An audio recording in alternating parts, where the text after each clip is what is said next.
insonning mehnat unumligi 34%ga ortish uchun tushlikdan so'ng 26 daqiqani bir mashg'ulotga bag'ishlash kerak.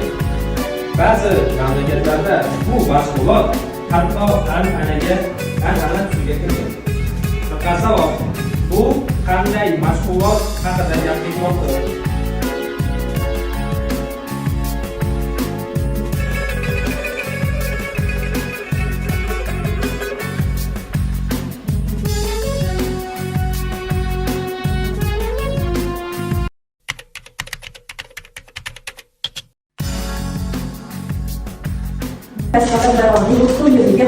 Davlatimizning har bitta burchagida nishonlanmoqda.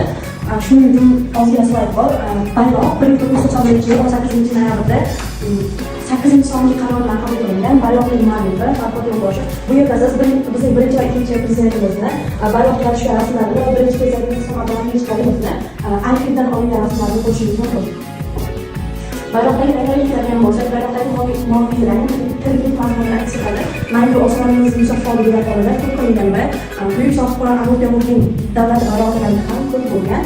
Bayroqdagi yashil rang tabiatning yashilligining ramzi, u maqomlik, umid va shodamonlik hisob hisoblanadi.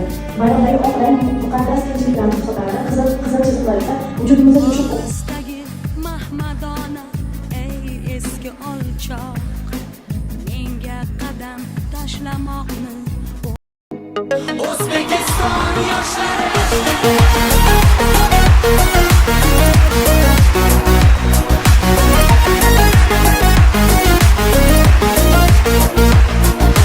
Yoshmiz dilimizda ezgu ahd bo'lgay, har yurakda shiddat bo'lgay, shaxt bo'lgay.